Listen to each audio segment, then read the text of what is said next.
Hi guys! Hello!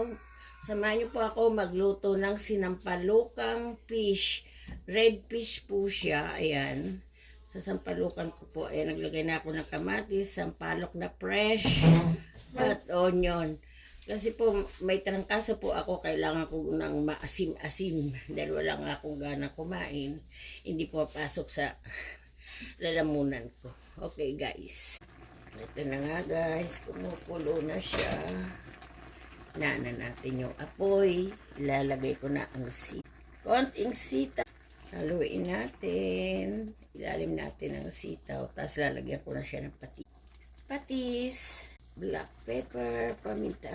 Konting pechay. Haluin po natin. Patayin na po natin ang apoy dahil ayoko luto-luto ang gulay. Lasahan po natin. Sana may lasa na to. Okay po. Pero